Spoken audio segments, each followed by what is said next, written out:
Welcome to How Ines Rolls. Today I am making something so exciting. I've never made it before and I can't wait to show you. I'm making donut casserole. Let's get started.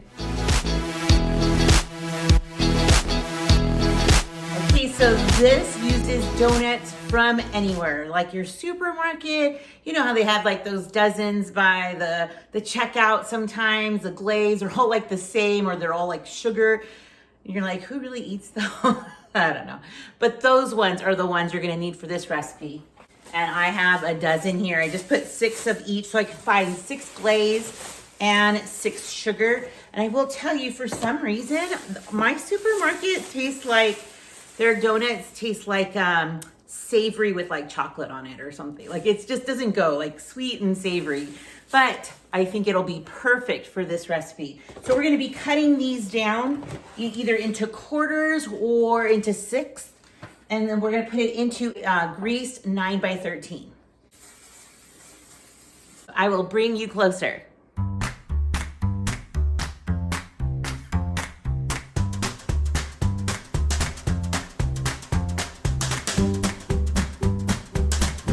All right, the next part to this is I'm chopping up some bacon that Paul cooked on his flat top outside the Blackstone, which cooked it so fast. So I'm already impressed with that little toy he has outside.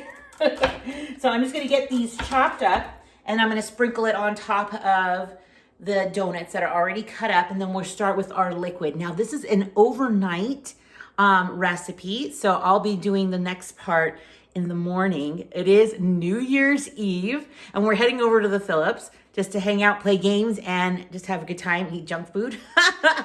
Just the best. So this is gonna be perfect in the morning when we're ready to have our breakfast. And it just says that you could either get it prepared the night before or at least 4 hours before. So it would be a good thing to do for a dinner too, if you wanted to do breakfast for dinner.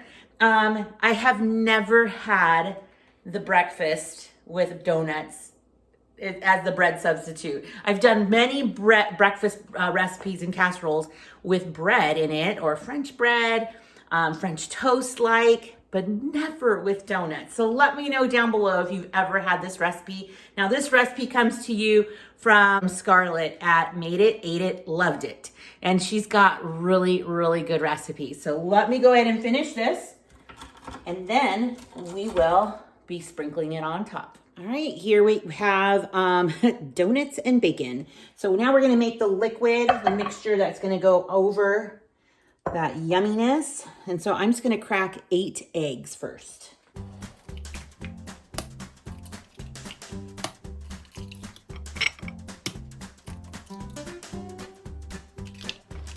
Okay, I'm gonna whisk these up a little bit.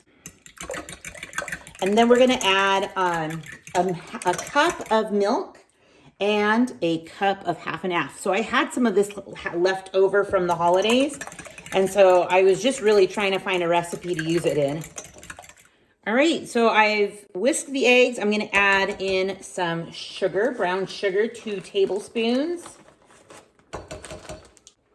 We're gonna do some syrup. So I think having regular maple syrup would have made this much better, but this is what I got.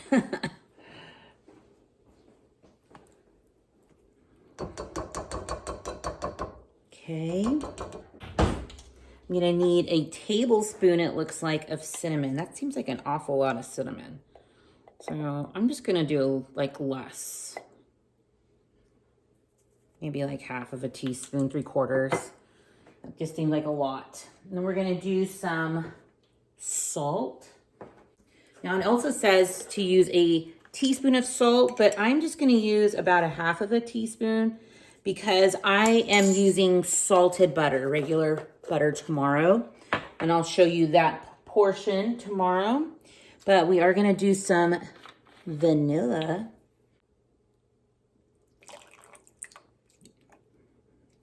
I didn't have much. So I always add a little bit more vanilla to my recipes. Makes it so good. I'm gonna give this another whisk. And then I'm gonna add my milk and half and half. So if you have any like smaller items to like some of the spices and seasonings, you probably want to add that first into an egg mixture before you add your milk, just because it makes it super hard to get that mixed and blended in when there's a lot of milk and liquid going on. So that gives you a little bit more opportunity to get that more blended in.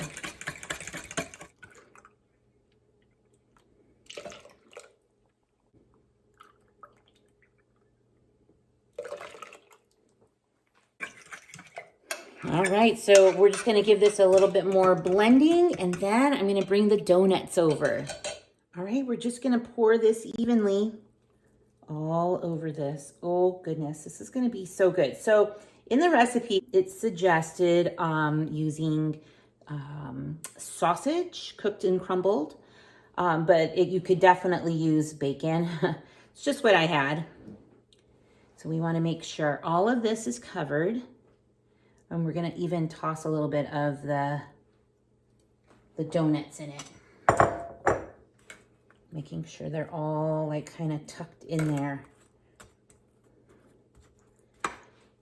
So you don't even have to use bacon. It could just be more like a French toast casserole. So but I think it's sounds delicious with the bacon or sausage or whatever you have. Okay, and then when this is done, we're just gonna cover it up with saran wrap, and I'll put it in the refrigerator after I get it nice and covered in the liquid yumminess down there. And so tomorrow morning, I will show you the next part of this recipe. We're gonna be putting on some topping and getting it done and eating it all up. It'll be so good. So see you in a moment. And just like that, it is the next morning.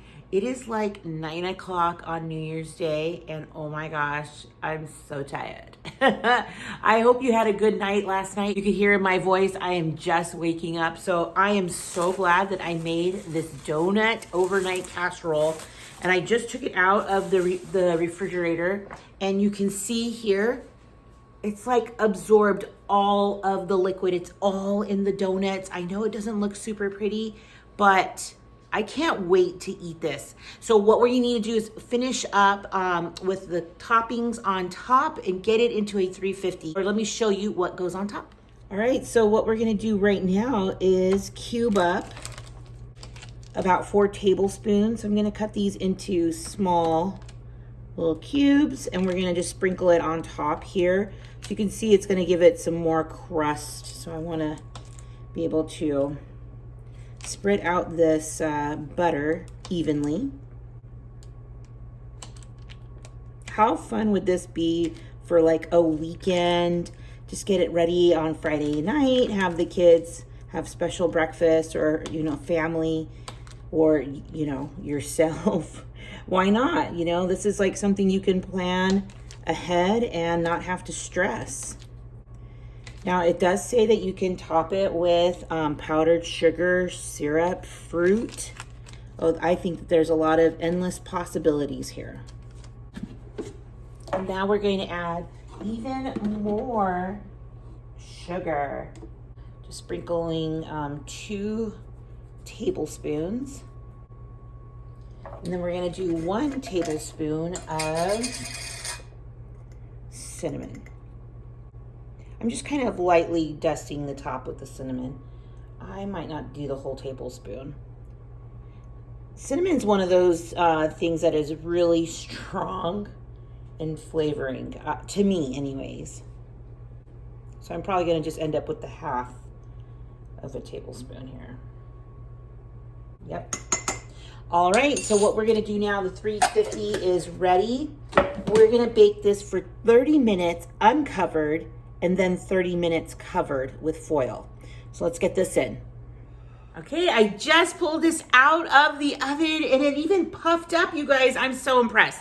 Okay, so it smells so good, and I'm gonna start dishing it up. I have some whipped cream and some fruit I just cut up, so I'm gonna start dishing up the plates. Smells so good. All right, I thought I would try it with you.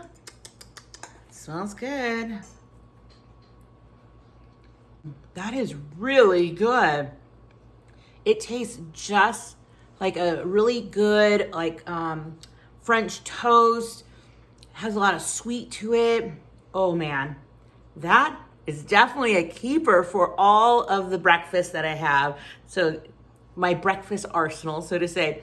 I'm going to leave a link down below so that you can go to the recipe and you'll have to try it yourself and let me know what you think. So thanks to Scarlett at Made It, Ate It, Love It. This is definitely a keeper. So thanks for stopping by the channel. Give it a thumbs up if you love the recipe and stick around. You just never know what I'll be rolling out next. Bye everyone. Happy New Year.